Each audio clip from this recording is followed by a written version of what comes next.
So, Michael, how did you enjoy New York, the greatest city on earth? Well, that's a good question, Luke. How did I enjoy it? With a great deal of difficulty. It was very cold.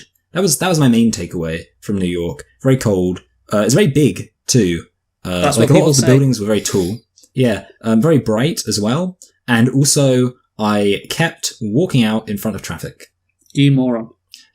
Yeah, well, it's just because I didn't want to be there anymore. I was just like, I want to die. No, it's like, I like their system of basically it's traffic lights, but the traffic lights kind of determine who has priority. The problem is I just completely forget how it works because obviously what they have is like, the pedestrian crossings, but it's like the light has to be shining in order to function as a pedestrian crossing. But me, being someone from, pedestrian crossings are just pedestrian crossings, look at it, I'm like, oh, it's a pedestrian crossing, I'll walk across it. And I guess I go, hey, you bonehead, what are you doing? With like a, oh wait, remember to fold up the pizza. That's the other Okay, thing, so. I like how, of all the things you talk about concerning your trip to New York, it is the traffic lights. That is you down to a T, I have to say. Yeah. Well, when I went to Amsterdam, I also spoke about some red lights. That was okay. Right, that's good enough.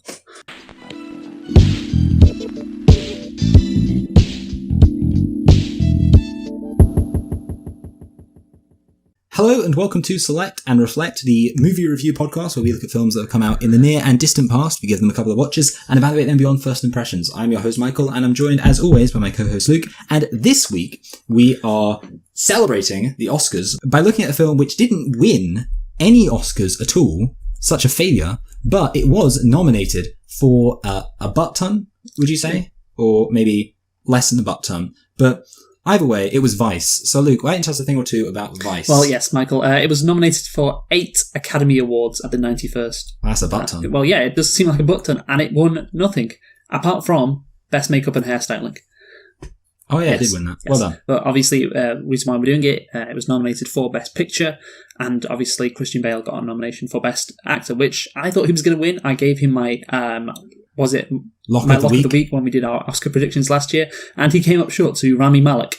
So I got that one wrong. But anyway, on to Vice. So, it is a 2018 American biographical comedy drama film written and directed by Adam McKay. The film stars Christian Bale as former US Vice President Dick Cheney. That is what you call a Freudian slip there, I do believe. Yeah. As I said, directed by Adam McKay, produced by Brad Pitt and Will Ferrell, among others, and stars Christian Bale, Amy Adams, Steve Carell, Sam Rockwell, Tyler Perry, Alison Pill, Lily Rabe, and Jesse Plemons, or Plemons, however you say it. It was released on December the 25th, 2018, so Christmas Day. So, yeah, just over a year ago. And Michael, can you tell me what the budget was for Vice? Yeah, it was 15 million. 60. Wow. I mean, all that makeup, that cost a lot of money. Yeah, well, they say, like, if you wear a lot of makeup that you look cheap, so I was just, making an inference. Okay, and how much did Vice make at the box office? 110 million. Only 76.1. Yeah, I know. So this is a movie which was nominated for Best Picture, stars some very famous actors. Only 76 million, and that'll probably feature in my thesis later on about why this movie was pretty pointless, and the box office obviously backs it up. But anyway, Michael, Vice, did you like this movie? I didn't exactly dislike it, but I definitely have mixed feelings towards it, and a lot of, shall we say, objective criticisms. Yes, so I have some objective criticisms of this movie too. Did I like it? Not really, but then again, the only thing that stopped me from disliking it is I am interested in this stuff. Yeah, so, that's kind of where I'm coming from too. Like, I was watching this film, I was like, yeah, I'm enjoying this, I'm interested. It's a fun thing to watch. Just, objectively in my head, I was like, there's lots of things in it which are annoying me. Yes. Frustrating me. Yes, but then again, I have to think, well, I already know a lot of this stuff anyway, so that then makes me dislike it again. So yeah, it is complicated, and we'll get into it. But firstly, Michael, how many nitpicks do you have for Vice? I've got 0. 0? Well, yeah, I mean, I don't know, it's kind of like a hard thing to nitpick because it seems to be very based on actual, like, real events, like, quite So you can't really nitpick real events, I don't think. Do you not want to nitpick the liberal media and Hollywood for making a movie about this American hero that portrays him in such a negative light? I would like to make a nitpick, actually. I think it should have been about Romney. Yeah, I mean, that would have been more interesting. I can guarantee you that. But yeah, I have one nitpick, Michael. This movie did not go over the biggest scandal in Dick Cheney's life, which is the orchestration of 9/11 between him and George Bush. As we all know, it was an inside job, and the movie, doesn't make any mention of that. Yeah, I found that weird too. Yeah, and as we all know, Dick Cheney made money off the Iraq War. Dick Cheney did make money off the Iraq War. Yeah, remember that meme 6 years ago? Yeah, the one where it's like, when your dog something. Yes. Yeah, Dick Cheney did make money off the Iraq War. Yeah. But 9/11 was a national tragedy. So don't forget that, Luke. Yeah, Bush did 9/11. That was the other meme, like six. Jet fuel can't melt steel beams. Jet fuel can't melt steel beams, yes. But obviously that is I'm not being serious with that nitpick, because obviously 9/11 was not an inside job. When the World Trade Towers got attacked before that was an inside job. Yeah. But 9/11 wasn't. Yeah, that's true. My sister cried at the 9/11 memorial. Oh yeah, you went there. Yeah, it seems pretty suspicious. Seems almost like, she was in on it. She was kind of hamming it up a bit. Yeah. It's so sad that all those people died. Really? What's that? No one ever said any people died. It's pretty suspicious, Ellie, I said. How many people named Ellie died on 9/11? No, that's the true thing, okay? So basically everyone else, because they're morbid, was looking at like the kind of memorial, which has all the names on there, trying to find people with the same name. They couldn't find a single Ellie. They could find one for everyone else. My brain went there. My brain did not go there when I visited that. I did not look and say, I wonder how many people were called Luke. That just did not enter my mind. Well, I actually went there and it had a little message where you could write things, and I wrote, I think all of these 9/11 survivors, people who died at 9/11 were really great people, and I hope that some of them might otherwise have grown up to be believers. And it was considered a bit of a inappropriate thing for me to write. I don't know why. Anyway, more importantly, let's talk about the not nitpick, the plots. So I'll tell you a thing or two about this plot. May I make a suggestion? The point of well, first of all, actually, this is a question. Do you say biopic or biopic? Well, it's called, on Wikipedia, a biographical film. So yeah, there you go. But that's much longer than biopic. I call it a biopic, but I would accept somebody calling it a biopic. It's definitely the former. Yeah. The thing about making a biopic is that what you're supposed to do is you're supposed to take this person's life, which is not going to have had actual, like, a 3-act structure or character arcs or, like, definitive defining scenes most of the time, because most people live, like, real lives that last, like, 60 to 100 years or whatever. And that's not going to be very easy to condense into a 2-hour, 2.5 hour format while maintaining a proper narrative arc. Mm-hmm. And the job of a biopic, I believe, should be to basically move things around, maybe combine certain things, perhaps narrow your focus a bit, kind of lower focus on other areas, like maybe in a montage format, in order to focus more on a substantial portion of somebody's life where you can tell a narrative story. And I suppose the question is, did this film succeed in doing that, Luke? Well, no. I don't think it did. And here's the thing. Adam McKay clearly didn't go for that. And I think that was a bad idea. I just want to read the plot first before we get into it. It says, the film follows Cheney on his path to become the most powerful vice president in American history, which is all true. But again, if you're just recounting someone's life events and there's no arc, as you said, there's no structure to it other than, he does this, then he does that, then he does another thing after that. And eventually, he's vice president. Yeah, it's not the greatest in terms of, a character study or a biopic, as you said before. And it does feel like this movie is a Wikipedia version of his life, which has manifested itself into a movie. There's no great exploration of Cheney himself. I was really fascinated by the start of the movie, because obviously it had 66% on Rotten Tomatoes. I saw that before I watched this movie. And it started off really interestingly. He's just a guy at a bar getting drunk, starting fights. Yeah. It's like, how does this guy transform himself into the Vice President of the United States? This is going to be quite interesting, because I was like, maybe this movie is better than the 66% on Rotten Tomatoes gives it credit for. So he's having this conversation with his wife, Lynn Cheney, and he says, I'll never let you down, Lynn. And then it just skips to he's in the fucking Senate or the House of Representatives, and he is now going to be an aide for Donald Rumsfeld.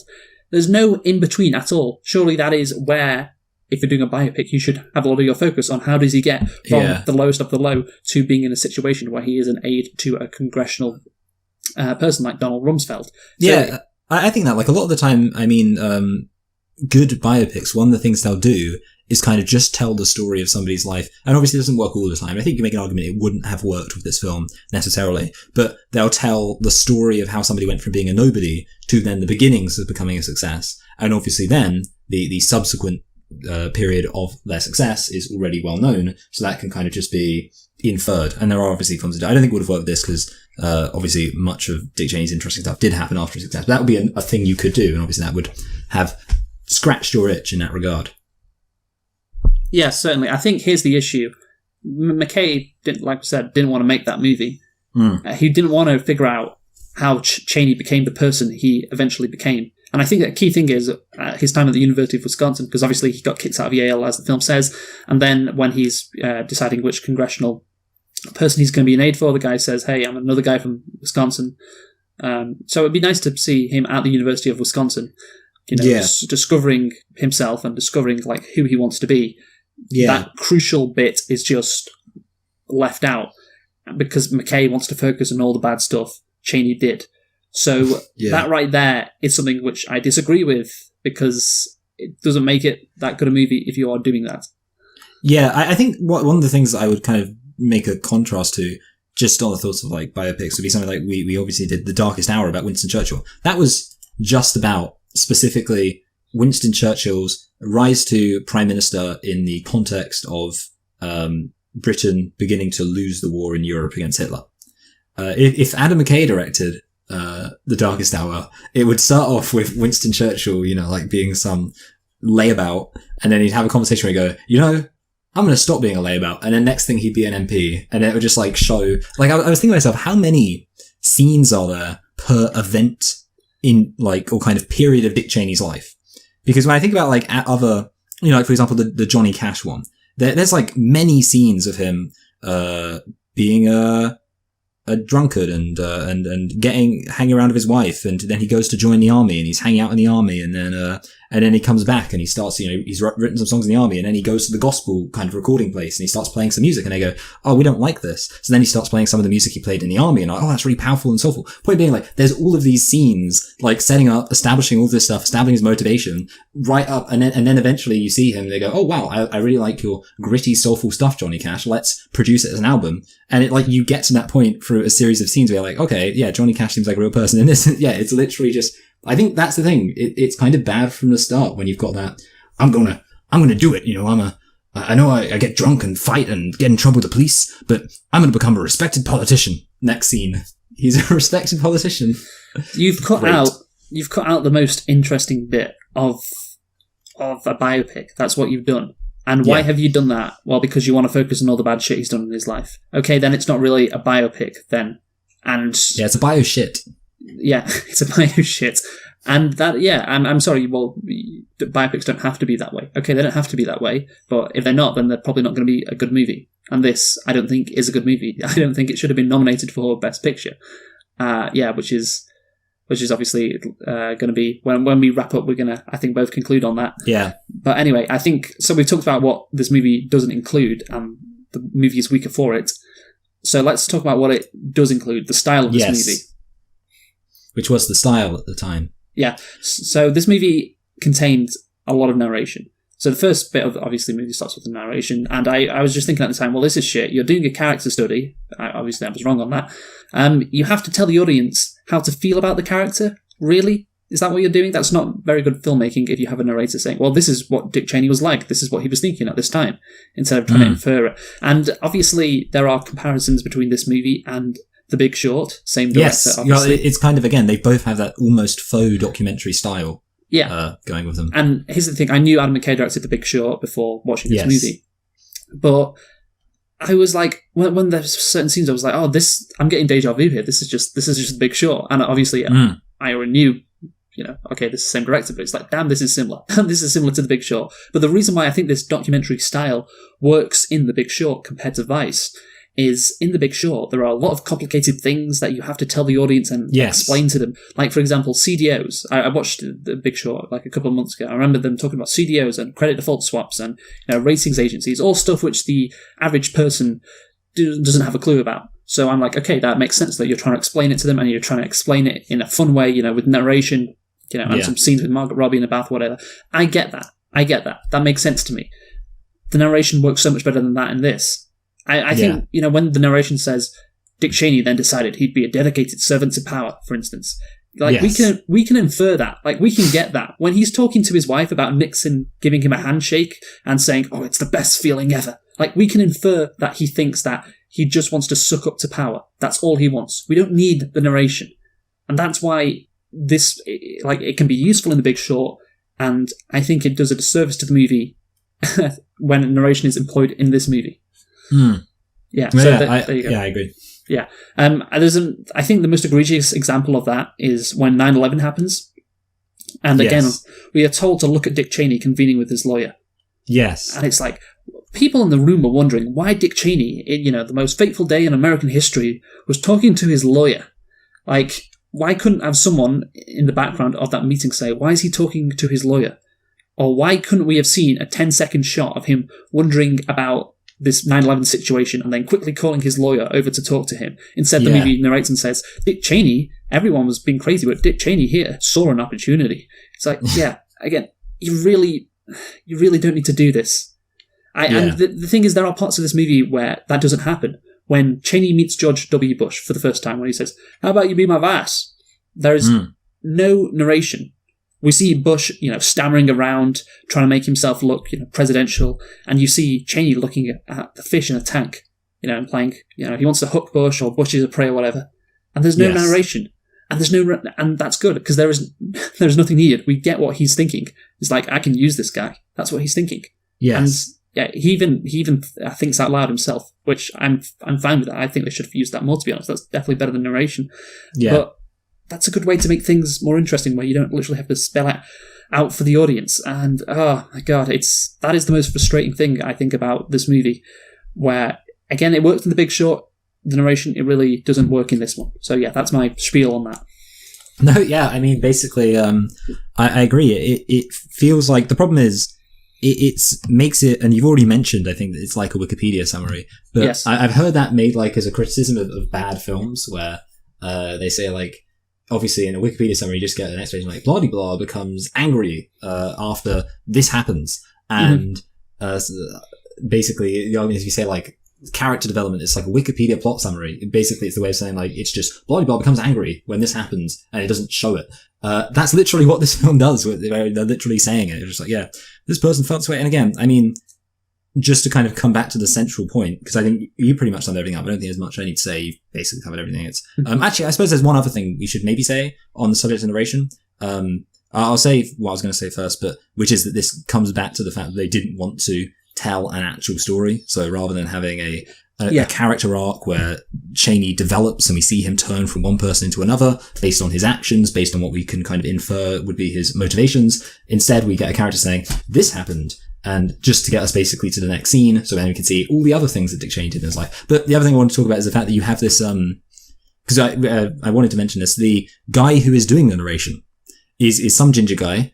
I think his name's Kurt. Is that right? Or yeah, Kurt. Yeah. Yeah. And basically we see him at the beginning, and he, well, first of all, he's just narrating, just talking. And then eventually it cuts to him just sat around like, hey, it's me. I'm the narrator. And he says, I'm related to Dick Cheney. But we'll get into that later. Blah, blah, blah. So yeah, he's just there. And then obviously the twist at the end is that he's walking along. Dick Cheney's just about to die because he doesn't have a heart donation. And the guy's walking along and he gets hit by a car. And then basically we find out that he is the heart donor for Dick Cheney. I like the inventiveness of that idea. The only problem is like the context or what it basically facilitates. So the idea of having like this guy who seems like a weird narrator, I'm like, why is this narrator here? And then you find out, oh, it's Dick Cheney's heart donor, which basically is the reason why Dick Cheney's alive. That's kind of an interesting thing to have happened. That's an interesting way to solve this conflict for Dick Cheney. The problem is that it's, number one, yeah, basically what the narration facilitates Number two, I mean, if you're going to do that, have like the film be about Dick Cheney's struggle with his ailing health. You know, have that be like a big thing that's happening. Whereas really you just get him like every now and then in the middle of doing everything else, he just occasionally goes, I need to go to the hospital. And then he gets taken to the hospital. So, you know, if you're going to do that, then you have that and then it'll be like, oh, you know, Dick Cheney's dying. This is like the conclusion to the arc about his health. And oh, wait, now the narrator's dead. But the other problem is, of course, the fact that you have this narrator there and he's, if you're going to do that idea of having the narrator actually be a person who then influences the plot in like a unique, interesting way. Okay. Good. I like that, but you've got to use the narrator in a way that isn't so lazy. I think that's the big problem. So I liked the fact that the narrator had that interesting role in the film, but I can't really say that as much of a praise because the entire presence of the narrator basically just served to make the film feel much more lazy, much less inventive. So it was ironic because it was an inventive way of using the narrator, having him be Dick Cheney's heart donor, but then literally the use of the narrator prevented the much more important inventive task of telling the story in an interesting way apart from narration. So yeah, what do you think about the narrator guy? Yeah, I agree. Yeah. At the end, I was like, oh, okay, that's quite clear. I just thought it was going to be an Iraq War veteran, which is aggrieved at what Cheney's done, and that he's going to conclude in saying, well, why? I look what happened to me. I've got PTSD, and this guy can live it up large in Virginia, and he's doing okay. So it went better than I expected. But it was still, he shouldn't have been there in the first place, obviously. Yeah, just like America shouldn't have been in Iraq. Yeah. Perfect summary. Okay, so... Okay, we've talked about the narration and that it's not really necessary. Then I want to move on to something else now, which is not just that the narration is unnecessary, sometimes it's just flat out bad. I think a lot of facts about Dick Cheney, about America, are sort of used by this narration as a way to ham-fist all these facts into the plot. Like, I think about the explanation of Donald Rumsfeld, or the meeting with Roger Ailes, for instance. It's like, Roger Ailes is just walking past Dick Cheney, and okay, they have a discussion, and well, we got to get in as much exposition about how bad Cheney is, how bad Roger Ailes is, and all of this. So, that's Roger Ailes. He started Fox News. It's like things just can't happen organically. Again, when he's meeting Anton Scalia, I don't think we really need to know who that is at that point. You just let it flow naturally. So when there's a scene later on in the movie when you see Anton Scalia declaring that Florida has to stop the recount, and you see his name tag Scalia, then it has more of an impact if you immediately say, that's Anton Scalia. You'll see him later. He's got a big role to play. Yeah. I don't know why we need the narrator to explain stuff at that particular moment, which has no relevance, again, what was happening in Cheney's life at that time. I think when Lynn Cheney is giving the culture war speech about women burning bras and affirmative action, it was like, okay, we get it. This kind of talk appeals to a section of the country who are angry at change in America. And the narrator just comes out and basically says the same thing after that. And it's like, you don't need to hammer in all these facts about Reagan and all that. We get it. It's so frustrating. There's a bunch of discussions as well relating to, Dick Cheney getting his people in the Oval Office when George Bush becomes president. And again, we have to have constant narration over how bad these people are. We can just see it. It's the amount of times the narration just tries to ham in as many facts as possible, which, again, I've said the purpose is to make all these people look bad. Yeah. Do you remember, like, at school when you did history, right, A-level? Yes. And you one of the things, I don't know, this was something I always got basically instructed not to do in my history essays, because I used to do it a lot. They said, you've just written down everything you know about this topic. You need to be more concise with your argumentation to focus it around a specific topic. And I said, that's good advice, teacher. And eventually, painstakingly, I think I learned to do that in my essays a lot better. Basically, Adam McKay maybe should have learned that, because you just, it's not focused. Yeah, but it's just throwing everything you know at the wall. So the exposition is not dealt well with by the narrator, and also I think even when there's no narration, it's incredibly on the nose. I think about the time when there's no narration going on, and you hear Reagan speaking about making America great again, and then the people at the White House are then taking down the solar panels. Guess what? It's just like Trump, I guess. I don't know, or it's just look how bad these guys are. It's so. Yeah. It's just so like blatant, and there's no nuance, and I don't really know how it couldn't be more sort of ham-fisted what McKay wants to get across. He does it with and without the narration, and it's incredibly frustrating to watch, because you're thinking like, are you targeting somebody who watching this movie who literally has no idea what happened in America? They're probably not going to see this movie, and do they have the IQ of like 70? Because that's what it feels like watching this movie sometimes. That's the target audience. Just like those Fox News watchers, eh? Yeah, I They've guess got so. IQs of like 70 because they're so stupid. Yeah, and they also have no idea what's going on in America either. Yeah. So yeah, maybe that's his demographic he was targeting. But again, they won't go see the movie probably, unless they thought it was going. They like Dick Cheney, or like, oh, I can't wait to see this movie about Dick Cheney. Yeah, I can't wait to see Vice. Yeah. It sounds like he's going to be shown really well. Yeah, Maybe Christian they Bale's thought a it was great called actor. Virtue instead. Yeah. So yeah, that's that. I think overall the narration is really bad. There's other times which I can mention, which is when the oil executives have come in to write the laws about. I can't remember what they were talking about, and they have to have a Department of Energy guy in there as well. Oh yeah, and they're Yeah, get him yeah. to just sit there with the thing and is brilliant. Loved it. Yeah, more narration about that. You just couldn't just let it lie. And yeah, it's so frustrating. Adam McKay simply can't help himself in this movie. Just has to keep on spelling everything out. And yeah, so that is, I guess, my frustration with the style of this movie, or part of the style of this movie. Yeah, I think it's clear to see that it didn't need to be like this. Yeah, no, yeah, you're right. Absolutely right, Luke. And I think next we should talk about the fact that obviously it is kind of made in this documentary style. It means that the pacing is off. Yeah, it's a plateau, basically. So with especially a biopic, and I mentioned this before, but when you're telling a biopic, the best strategy, I think, is to whiz through some aspects in order to then slow down and tell a story at a pivotal point in this person's life, and then whiz through some other aspects. Obviously, you can have slow bits in between if you like. So you can have, obviously, maybe something happens in someone's childhood and you spend a couple of scenes on that. Then you whiz through until they're in their 30s, and then maybe they become successful at they're successful at. And then maybe you whiz through to the end, and then you have just a few more kind of epilogue style scenes to show them when they're older. That might be your standard. Point being, you're kind of either whizzing and then telling one whole story and then maybe showing what happens at the end. There's going to be whizzing and slowing. In this film, there is no whizzing and slowing. There's just ambling throughout the entire film. it's like a consistent plateau, as you pace. said. Yeah, exactly. Every single event of his life just gets, not every, but basically every single point of his life gets the same amount of focus. There's no point where it stops to say, let's look at who Dick Cheney is and what is going on in his head, what is motivating him to come this way, what are the challenges and the complications he's facing that are impacting his choices. No, it's just every single scene is just right, Dick Cheney did this time. And then later on he did this thing at the different time, and then later on he did this. That's it. There's no... Yeah. It doesn't work. Yeah. And here's the thing. There are points in his life which should have a lot of focus. And I think one of the things which should have had a lot of focus is the Iraq War. And yes, I was surprised at how little focus that really got. I was thinking, obviously, 9/11 happens and there's talk about, we could invade Iraq. I was just like, where are the meetings with Bush? There's a 20-second talk with Cheney and Bush where Bush says, yeah, I like the idea. We're going to get those motherfuckers. And then that's it. But that's the only conversation Cheney has with Bush. I would have liked a 5-minute conversation that he has with Bush that, makes him convinces Bush that, yeah, we need to go to war with Iraq. Then there is a meeting afterwards where Colin Powell is convinced to go to give a speech to the UN saying Iraq has weapons of mass destruction. And that kind of scene should have been also when they were concocting this idea about going to Iraq.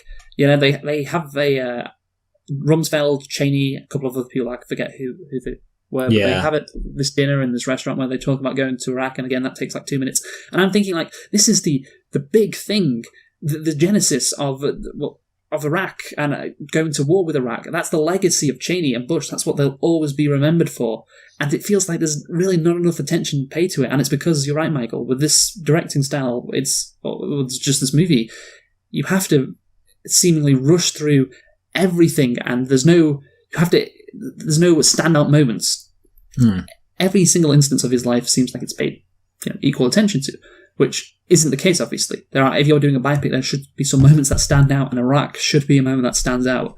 And then after Iraq, and obviously it's a disaster, they do all that mission accomplished thing, and then everybody turns on him. Well, they skip over Abu Ghraib, which I thought was, weird. Yeah, because they obviously do. they focus on Guantanamo, but they don't do Abu Ghraib, which, Yeah, well, that's the thing. They skip over that stuff. That's Dick Cheney's main legacy. That's what people remember him for. And they literally rush through the last 4 years of the Bush presidency. There is no mention... I was thinking that. No mention of the financial crash, for example, which I guess maybe makes sense. He didn't want to step on his own toes, but... Yeah, well, there's no mention of the election in 2004 either. No John Kerry, no nothing about that. I thought that would be a pivotal thing.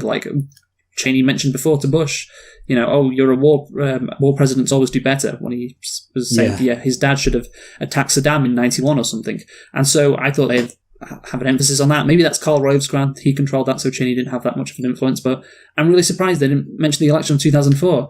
Cheney shooting somebody in the face as well. That was quite famous, kind of just brushed over really as well. Yeah. It's like, oh, that's another thing that happened, as is the whole... exactly. Yeah, they were just like, oh, it happened, so we've got to put it in there. But it was literally just ignored. Yeah. Like, I mean, it was just like a cutaway scene. It's just like, he never said sorry, but someone else did. And then it cuts them. And it's like, great.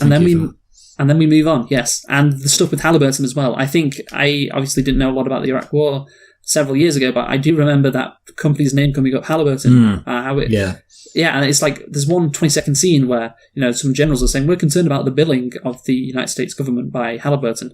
And then Dick Cheney and Donald Rumsfeld are like, oh, we're not concerned with that. That's it. It's surely there's a massive scandal right there. Surely there has to be more to it than that. That is what, Halliburton will always be synonymous with the Iraq War. I can't believe there wasn't that much attention paid to that. Just the downfall of Cheney and Bush with Rumsfeld, it feels like it takes 2 minutes, and it should be a massive thing. Like how he went from Bush and Cheney as well, massive approval ratings, everybody's ready for this Iraq War, and then slowly it crumbles, and slowly the country turns against them, and like you said, it's just rushed over. Which, again, that should be, if you're doing a character arc, that should kind of be it, right? It's like, look, he's got all this power, he's amassed all this power, but now look at his downfall. Now he is going to exit office with 13% approval ratings.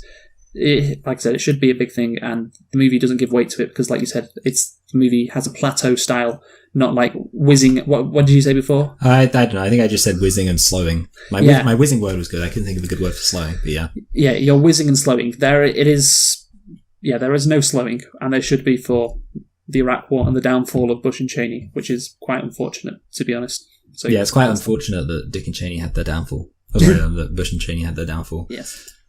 Truly great men were lost. That's, of course, what I meant, yes.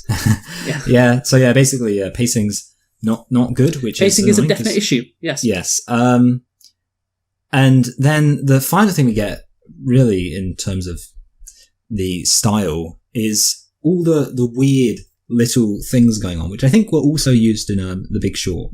Yes. The main things I identified were like the visual analogies, the use of like just filming things that represent stuff. So obviously they had the big one was the teacups on the saucers, and it was like, oh, it's just like a teacup and saucer stacking on top of each other, and then it cuts to a teacup and saucer stacking on top of each other. I'm not somebody who hates clever kind of filmmaking or like weird avant-garde filmmaking, but I think overall it's because the film didn't really have much else going for it. It just seemed like at that point it really furthered the sense of like you're watching a Michael Moore style documentary rather than an actual thing, because it's just like or the other one I tell you what I think of when I'm watching this, Saving Christmas. Like the idea of it's just a character talking, and instead of getting a plot, you just get, hey, look, here's a little visual representation of what I'm saying as I'm saying it. And it's like, okay, if you're going to do a nice, clever, artistic film and you want to use a visual representation or something, yeah, that makes sense. But when you're just basically explaining loads of stuff that happened, and then literally even the analogies, you just show directly what you're talking about, so that literally the entire film is just you explaining what's happening on the screen as it's happening, I don't really like it.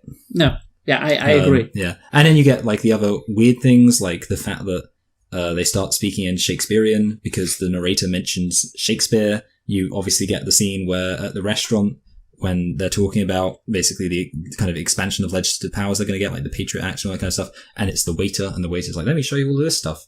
Again, I suppose you'd say it's a slightly more inventive way of rushing past Dick Cheney's actual character development, because that's basically what it's doing. I mean, by having a waiter standing there at a restaurant going, oh look, we've got the Patriot Act here for you. Oh look, we've got a nice Guantanamo Bay. It's very delicious. Defining people as enemy combatants. Yeah, exactly. How about that, sir? And it's like, and at that point you're like, okay, so we're not actually going to see real Dick Cheney kind of dealing with this concept or rationalizing it in his head. It's just going to be reduced to that. So again, it just takes away from it as well. We're just going to rush through that, where again, it could have been a nice scene where they start to think about, well, we can't do bad things to prisoners of war. Well, let's come up with a new thing. enemy combatants. And yeah, like you said, it just feels rushed. Again, that's one of the major legacies of the Cheney presidency there. Yeah, but I think Cheney vice presidency. Sorry. Yeah, one of the purposes, again, keep making the Freudian slips. One of the purposes of this weird style, I think, was for comedic effect. So, on that note, what did you think of the comedy, Luke? Do you think that this was funny? Do you think it was a laugh a minute? Yeah, well, that's the thing. When you see the Dick Cheney and Lynn Cheney reciting Shakespeare lines to each other, it's meant to be, this is funny. Look, they are like Macbeth, but they're not actually like Macbeth. And I'm like, okay, that's fine. I don't really have a problem with that. Yeah. Considering the movie I'm watching, I don't think it should be in there anyway, but considering you're just doing this kind of rushed comedic drama style kind of movie where you just float over things and just try to tell everything that you possibly can, trying to do a scene like that, I get it. And the same with the waiter, explaining Guantanamo Bay and enemy combatants and all that. It's like, okay, I get it. And of course, these scenes wouldn't work without the narration and the whole style of the movie as well.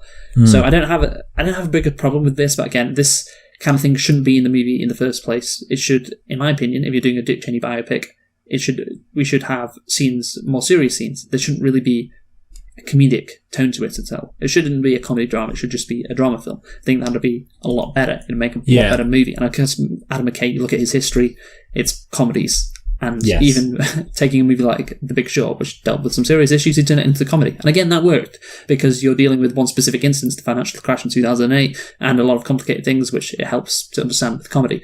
Do you really need to, comedy to help understand what Guantanamo Bay is? I don't think you do. It's like, well, guess what? We have this area in Cuba where it's not technically US soil, but guess what? We can still torture people. And we can, we still have jurisdiction over it. We can, set up a prisoner camp there. And I think most people in America, indeed in the Western world, have heard of Guantanamo Bay. They know what that is. So yeah, again, I'd say on the whole comedic element of doing Big Short style stuff in this movie, I don't have a big problem with it, but it shouldn't be in the movie anyway, is what I'm saying. Yeah, I agree. Basically, it's not something which is intrinsically bad, and in some context it would be interesting and would work, but just not this. I think it did work in The Big Short, so actually that kind of shows that it can work. Yeah, exactly. Yeah. Anyway, so I guess kind of final point in this regard would be the politics of this film. Now, I'm going to go out on a limb here and say that I don't think that Adam McKay likes Dick Cheney very much. Yeah, so there were some scenes where I just cringed, where Cheney is made to look, and his pals are made to look as bad as possible, which, I think they are. Yeah, as low as you can get, probably. Type of people on the face of the earth, but there's no effort to make it realistic. I just couldn't believe it when I was watching a scene with Steve Carell, who obviously plays Donald Rumsfeld, explaining about bombing Cambodia. So this is the thing. Cheney asks Rumsfeld, "Wait, why are we bombing Cambodia? Doesn't the president want to stop the war?" And then Rumsfeld says, the real power resides in that room. You can do anything you want in there. That's the power of the presidency. And it's like, okay, that's not really the question that Cheney asked. I don't think Rumsfeld would go into a spiel about the power of the presidency when he was asked that question. That doesn't seem like something that a normal human being would answer to that question. And then afterwards, when Cheney says, well, what do we believe? I like that one. I don't think anyone would ask that question either. And then I think it could only have been more on the nose if Donald Rumsfeld said, with his reply, "We're the bad guys. We are evil. All we want is power." Like, mwahahaha. I only care about money. What the fuck was that? That was my Watto impression. Well, yeah, but Watto's not like that bad guy. I think you could use better examples, especially from Star Wars, of like a proper bad guy. Yeah, you're right. From my point of view, I'm evil. Yeah, it's like Steve. So he laughs it off like ha ha ha ha. It's like that's something a person would actually do if they're in a fucking like a movie like Star Wars. Like that's what the evil guy would do. Just laugh it off. And again, it could only have been more on the nose if Rumsfeld actually said, "We're bad, we're evil, we want power," and then laughed maniacally after that. And kind of rubbed his hands together and just went, ha ha ha. Excellent. Yeah. It's like, okay, I know these people are really bad, but just make an effort to make it look like actually something that would happen. It seems so, I guess the word is sophomoric. I think that's the good word. It's just like, come on, do you just, okay, we get that it's like your anger at these people is overtaking your ability as a filmmaker to make realistic scenes. And that is always a problem. again, with the fairness doctrine bit where he talks to George H. Bush about it, it's just awful. There's no narration in the scene, but this is what I'm talking about. It's not just the narration, although that's a big issue. Yeah. But it's so on the nose. It's like when George H. Bush said, "Oh, we think Jeb's going to be president." And by the way, in 2020, he is, of course. We all know this. Yeah, of course, yeah. Yeah. But you've got then George being drunk in the background. It's got, oh my God, okay, we get it. This is not the way things were meant to be. Like, and then he thinks, well, thanks for getting rid of the fairness doctrine, Dick. And he's like, oh, I like to cut government regulation. It's like all the most important things that happen are coalesced in this 2-minute conversation at this party in 1987. I'm just really like, come on, like this. You have to be better than this, Adam McKay. You have to be better than this. Like I said, it feels so like fake and sophomoric, and we just got to jam all this stuff in. It is an issue that I have, definitely. To say the least. Basically, I mean, that's the thing. Like, obviously, we agree that Dick Cheney is not like a good guy at all. No, he's not the most objectively evil human being to have ever lived. But even considering that, it's still like so biased. And I was watching this and like, I can stomach this because I agree with the premise. But just imagine watching this as like somebody who doesn't think Dick Cheney was terrible. And well, I don't really care about that. To be honest with you, people, but basically, it just wouldn't. Okay, and that's the thing. I think the other problem is it lacks nuance and realism. Yes, obviously, but that's the thing I said before. But a phrase which I think sums it up again: his anger and his the necessity to make Cheney look as bad as possible. And that's fine, I guess, but that overtakes good filmmaking. That overtakes making this movie being good. And that, again, if you want to do that, then fine, whatever, but I don't think you should. I think the movie can be also good, and it can display how bad a person Dick Cheney is. But this movie doesn't do that. It's like so obsessed with making him look so bad. And here's the thing which I want to get onto next, Michael. Yes. And then obviously this is what Adam McKay is doing here is a political point. Dick Cheney is evil. He's awful. This is a point that this is I can't stress this enough. This is why going to the movie, I wasn't really looking forward to it. This point about Dick Cheney being evil is a point that does not need to be made. Everybody hates Dick Cheney right now. Nobody likes him. Trump-supporting Republicans don't like him because of the Iraq War and him being part of the swamp. I clicked on a Fox News video earlier to look at the response of Liz Cheney to this movie and look at the comments. I don't know, they were all saying how Dick Cheney was, a horrible person and lied about the Iraq War and all that. It's like, yeah, that's true. Like, and obviously the Democrats, needless to say, they despise him as well. Everybody knows what a disaster the Iraq War was. Why is this movie necessary? You can look at The Big Short and you can say, well, nobody really knew what happened about the financial crisis. If you're an average American, it's quite difficult to know what CDOs are and all of that shit. So yeah, that I can see the point in making that movie. What's the point in making this movie? Why make it so like biased against him? If you're going to do, you can make a biopic about his character. Okay, I can see a point in that, but there's no point in doing what you have done here. He he had, like I said before, 13% approval ratings when he left office. 13%. That is unbelievably terrible. Nobody liked the guy. Like, I know Hillary Clinton earlier on in this month said nobody liked Bernie Sanders. Obviously, that's not true. But literally, if she said that about Dick Cheney, that would be as true as something could be. He was so unpopular, and even to this day, the current Republican Party dislikes him. No, nobody likes him. There's no point in making this movie, and I think that's why I mentioned this before about the gross of this movie, and only gross $76 million. That's because nobody really wants to see a movie about how bad Dick Cheney was. Yeah. Because nobody cares about him, because we all know he's a really bad person. He's not some interesting figure in history. He's widely despised. And again, that's the point I want to hammer home. It's just Adam McKay. He probably finished doing The Big Short. It's like, well, I want to do that again. I want to make a political movie and put across my views, and I want to make it comedic and all that. Now, who can I take to task next? And he probably was thinking around this in 2016. It's like the financial crisis. I fucking hate those guys who did that. That's clear in that movie. Who else do I hate concerning politics? It's like Dick Cheney. Yeah, Dick Cheney. Yeah, that'd be interesting. Because, George Bush is a fucking moron, so that would be an interesting movie. It's like, yeah, Dick Cheney. Make a movie about him and how awful he is. But everybody knows that. Everybody knows how awful Dick Cheney is. It is essentially this movie pointless. And I think that's the biggest takeaway I have. That's probably my biggest criticism. Just the whole movie, the concept of this movie, it's a pointless movie. It doesn't need to happen. So yeah, that's what I got to say on that, Michael. What do you think? No, yeah, you're right. Yeah, I'm right. Yeah, I mean, like, yeah, when it comes to the political bias, I think you've pretty much made the point that it's a bit like making a film about Hitler and saying, hey, Hitler was a bad guy. You know, that's why people don't like that. People like, you know, Downfall. Yes. Because Hitler is like loses in that, and he's sad, and the film's focused on things other than just him being evil. That's why people like it. Yeah, it doesn't just list all the bad stuff, or I guess all the right-wing stuff, which obviously Adam McKay thinks is bad, and we both think is bad that's happened in America. You know, and yes, he played some part of it, you know. But again, he wasn't, I want to say this again, he wasn't like the mastermind behind it all. I think Roger Ailes, you know, you talked about Fox News and stuff, that's the Supreme Court decision in 2000. And again, Cheney didn't appoint Scalia to the Supreme Court either. That was Reagan. You could look at Roger Stone as well, Roger Ailes. A lot of Rogers in here, aren't there? There's about bad people. Ronald Reagan, first two letters, same as Roger. Yeah, just a load of people who I think, you know, are behind all this bad stuff that have happened in America. Dick Cheney was the mastermind behind it all.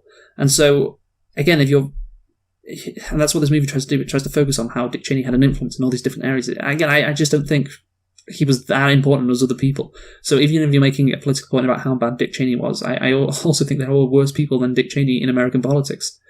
So there you go. Again, this movie, pointless, not necessary. That's why not many people went to see it, considering the budget and the stars that were in it. People weren't interested. Yeah, so I think my point's kind of proven by the box office. Yeah, you're right. Yeah, basically. And I was thinking about, like, for example, you know, the Iron Lady film, which is about Thatcher. That was fine. You know, it kind of showed. It felt more objective, which actually made it more entertaining. And in a way, I almost think it probably should have been, like, if it was going to be accurate, it should have been harsher on her personality and, like, her moral character. But the fact that it kind of showed her as a real human being made it a better movie. So sometimes it's probably even worse, even when I'm, you know, against a particular person's politics, showing them in a more sympathetic light to make it, which is kind of even true of Downfall. I mean, you've got to show Hitler as a pretty alright guy, or else I'm just not going to feel sorry for him. But the difference is, I think, between Hitler and Thatcher is people still lionize Thatcher to this day. People don't do that with Hitler, obviously. So if you make a movie like what Adam McKay made about Dick Cheney about Hitler, we're going to have exactly the same criticisms of the concept. But you make a movie about Thatcher, because she is still held in high regard in quite a lot of places, unfortunately, then I think that movie would be better, because it would shine a light on how awful she actually was. That, again, I don't think many people know how bad Thatcher was. I think a lot of people know how bad Dick Cheney was, hence the 13% approval ratings. So that's the difference again between Cheney and Thatcher. But again, I still think the better movie is something like The Iron Lady, which is a character study. That makes a better movie. But if you want to make a political point, again, there's no point in making a movie containing a political point about Dick Cheney, really. There's no point, because he is widely despised among everybody. So there you go. Yeah. Yeah, you're right. What next? Luke, do you want to talk about the responses of, speaking of, you know, the Cheneys being real people who were hard done by? Let's talk about the response of the Cheneys to all this. Yeah, so this is what I found funny. There's a nice line from Liz Cheney, who obviously stabs her sister in the back midway through this movie. Yes. Obviously she's still on in the House to this day in America, talking about Trump's impeachment and all that. She's still a relevant figure in American politics. But anyway, Dick Cheney's daughter and Congresswoman Liz Cheney criticised Christian Bale for his portrayal of her father in Vice, remarking during a Fox and Friends interview that, quote, he finally had the chance to play a real superhero. You think that's a good quote? Wow. Yeah. I love it. It's brilliant. That's a nice line. And here's the thing that I don't get. She says, and he clearly screwed it up. So is she saying that his performance was bad? Which we'll get onto next, because I don't think you can say Christian Bale's performance as Dick Cheney was bad. Is he saying, does he think that, or does she think that Christian Bale wrote this movie? Yeah, that's what it sounds like. Yeah, but so she either thinks that, or she thinks that his performance as Dick Cheney was bad, and it's clearly not. She did say in the same interview, by the way, she hadn't seen the movie. She also responded negatively to Bale's controversial acceptance speech for winning the Best Actor in a Comedy or Musical Golden Globe for his portrayal of Dick Cheney, in which the actor thanked Satan for inspiring him to play the role of Cheney. And I saw that interview, and do you know who Brian Kilmeade is, by the way? No. He's one of the hosts on Fox. I think he's the most Okay. famous one for just being a total shill for Trump and all of that. He's the main guy.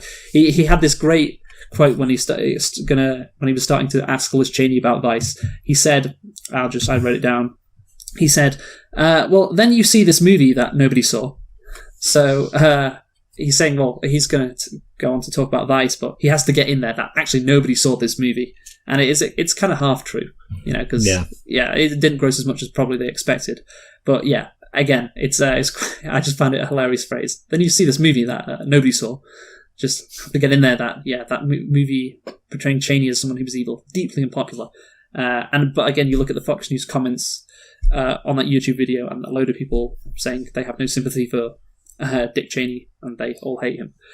He's part of the swamp and all that. So he's lost. Cheney's lost. There's, again, no point in doing this movie. Back to that. So yeah, I just felt that was funny. The response from Liz Cheney. Yes, and that's the thing. She's never going to get anywhere in politics, even though she thinks her dad is a superhero, and she knows this deep down. She's never going to get anywhere in politics because of that last name. Yeah. That's the reality. So yeah, I think we should talk about the acting now in this movie, Michael. Yes. The focus on one Christian Bale, despite what Liz Cheney says, I think Christian Bale was incredible. Yeah, well, I thought a lot of the performances were actually pretty good. But yeah, Christian Bale was, I was looking at him, especially when he's young, and he looks really good for the part. And I was actually thinking, obviously there is makeup, but it's quite convincing makeup. I think it looks like, it really does look like you're looking at Christian Bale, but not Christian Bale. And I thought, so the makeup was really good to kind of sell the performance, but also just the way he, the way he spoke, kind of that just Dick Cheney-ish malice in every word. Slightly moving his mouth. Which, to be honest, I will say that again makes it so annoying how over the top this film was with its evilness, because the performance would have been so good. That's the thing about the acting. The performance would have been so good at getting across an actual story where you kind of feel like the character is internalizing things and stuff like that. Because obviously Christian Bale did such a great performance, but you don't see that because you just have us explaining everything. So yeah, even then there's the drawback that just makes it so frustrating. But it was just the mannerisms and the way he spoke was really good. Incredible. It really was incredible. And I think you're getting onto something I was going to say, Michael. This performance, because of how poor the movie was compared to what it could have been, this performance was kind of a waste. You have one of the best portrayals ever of a politician in how Christian Bale does Dick Cheney, throughout the years, the makeup, the hairstyling and all of that. It's fantastic. Utterly incredible job. And then, you have this movie which is average at best. It's a real shame. It really is. And the only reason, again, this movie got nominated for Best Picture, maybe because people liked Adam McKay in Adam McKay's Big Short, and they didn't like Dick Cheney. I'm guessing the Academy doesn't like Dick Cheney. But I think the biggest reason was probably Christian Bale. That performance, that he literally carried this movie. I agree. And I think he deserved to win Best Actor ahead of Rami Malek. It was my lock of the week, and that should have been the lock of the week. He should have won. What can I say? Yeah, I can't really remember Rami Malek's. I have seen Bohemian Rhapsody, but I think this was a really good performance. Yeah, it should have won. Yeah, well, we can both agree on that. So anyway, shall we conclude now, Michael? Do you want to go first? Because I've spoken for a bit. Let's conclude. All right. Actually, I just wanted to say, I thought that Sam Rockwell was really good at George W. Bush, and Steve Carell was really good at Donald Rumsfeld. Oh yeah, they were both decent. Yeah.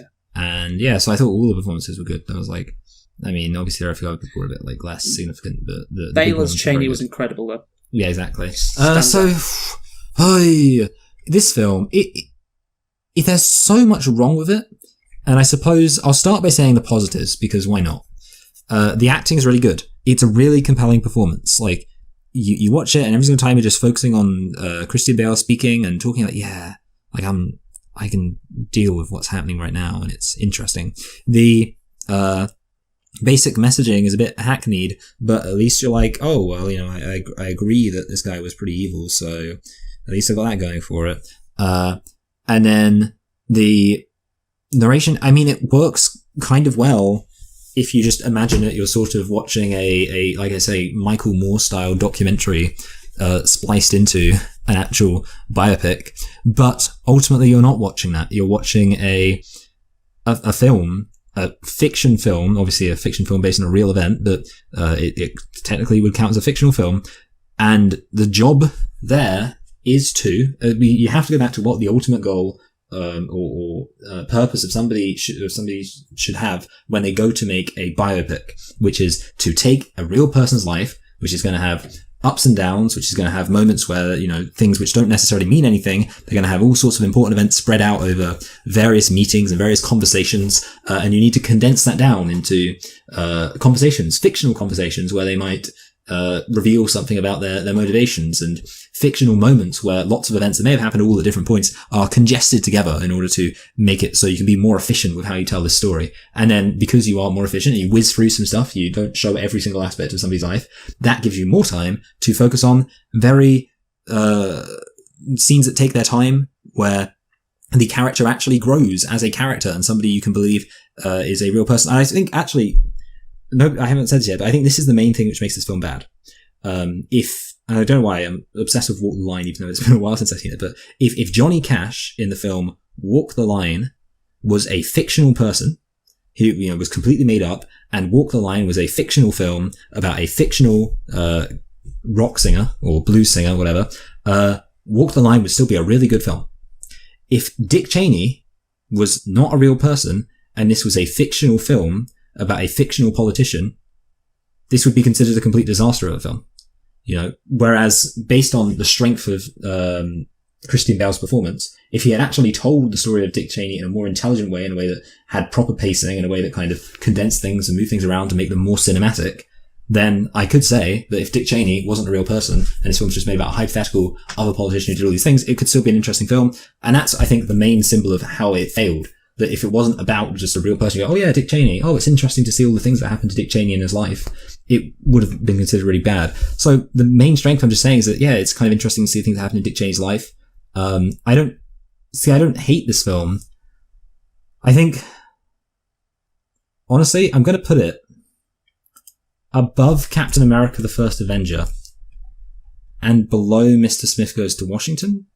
That's a funny thing to put next to, but, yeah, like above it, I've got films like South Park, Frozen, A Quiet Place, which I thought were interesting films. Below it, I've got films like Captain America, First Avenger, Captain America Winter Soldier, Driving Miss Daisy, Notting Hill. I think, yeah, that's a really good place for it to go. So it just so happens that it's right next to Mr. Smith Goes to Washington, which is obviously a very similar film in terms of who it's about. But yes. There we go. Yes. So what I'll say, Michael, is I don't want to fall into the same trap as Call Me By Your Name, which I did last year. So we go through a bunch of award-winning movies, and I ranked Call Me By Your Name as a 6 out of 10. And that's because, you're kind of grading on a curve. When you see a load of good movies and you're like, well, this isn't as good as the movie I saw last time, so it's only a 6 out of 10, but obviously it's a lot better than that. So I bumped it up to a 6.5 out of 10. Call Me By Your Name. Yeah, makes sense. Yeah. But I think this movie is a 6 out of 10. I genuinely do. Yeah. Also, you know what, Luke? Sorry, I was going to say, that is a really legitimate point to bear in mind. I feel like probably when we get into like the generic summer blockbuster films, we probably go easier on them because we're surrounded by summer blockbuster films. Then we get to the, but yeah, so that's a good point. Yeah. It's all about, what's relative or not. And you have to kind of stop thinking that and just, have a look at the rest of the movies. And for example, Call Me By Your Name is definitely better than all of 6 out of 10s that I gave. But this movie I don't think is. I think that is a 6 out of 10, and it may even be a 5.5 out of 10. I think the conclusion of this guy from the Washington Post called Hornday, he says, Vice is a mess, zigging here and zagging there, never quite knowing when to end, and when it finally does, leaving few penetrating or genuinely illuminating ideas to ponder. And that is true. Again, Cheney was a bad guy. Like, we all knew this. I would really prefer a character study rather than look at all the things that Cheney was involved in. Obviously, the character study would involve that, but not just focusing on how bad he was for involving himself in that. Unless maybe he went for it fully. I'm just thinking maybe Cheney breaking the fourth wall and talking about Iraq or discussing the fairness doctrine. That thing Kevin Spacey was in, Break the Line, no, what was it called? House of Cards. House of Cards, perhaps something similar to House of Cards. Maybe McKay thought it was too similar to House of Cards, I don't know, but just absolutely going for it, just having no scene at the beginning where he's drunk in Wyoming, just right from the beginning show this guy who's determined to get power, and then the comedy elements would work more, and then the narration would work more, and he'd fully embrace what a shitty guy he was. It does feel like it's kind of in a halfway house here, where it's trying to be a biopic, trying to be a serious biopic, but also having elements of The Big Short, which are funny and all of that, which I think we've explained doesn't work. So overall, Michael, I'm It's sad to say, I'm going to bump it down actually to a 5.5 because I think, again, I'll probably give it a 6, but I think I'm going to bump it down to a 5.5 because this movie really didn't need to be made. It is pointless. Like I said, nobody likes Cheney. Nobody does. So why did you make this movie? It doesn't serve a purpose, and when the movie is trying to serve a purpose and in fact doesn't, I think you got to knock it down for that. So 5.5 out of 10 it is for me, for Vice. Yes. Good stuff. We've got receipts, Michael. Oh, exciting. We've got receipts. So Bad Boys for Life came out recently, and we both guessed on Rotten Tomatoes that this movie would get, you guessed 42%, I guessed 34%. Do you know what it actually got? No, I don't. It got 78%. Wow. On Rotten Tomatoes. Yeah, I know. Crazy, right? Crazy, which means that you, Michael, were 36 off. However, I was 44 off. So that means that you are winning by 8 points currently. You are 8 points ahead of me in this battle we're going to have throughout the year. So yeah, of course, the lower score is the better. So you're currently on 36 and I'm on 44. So yeah, there you go. So score on for you. Room now. Yeah, you got a bit of wiggle room, yeah. So anyway, Michael, those are the receipts. What are we doing next week? Next week, we are looking at a great film. A film that actually won an Oscar, finally. The Favourite, which won Best Actress for Emma Stone. Yep, she was the favourite to win it, and I assume it also won Best Costume. Surely it won Best Costume. Probably, yeah. Because it's a period drama. You know what they're like. Black Klansman won Best Costume. Those clan outfits were incredible.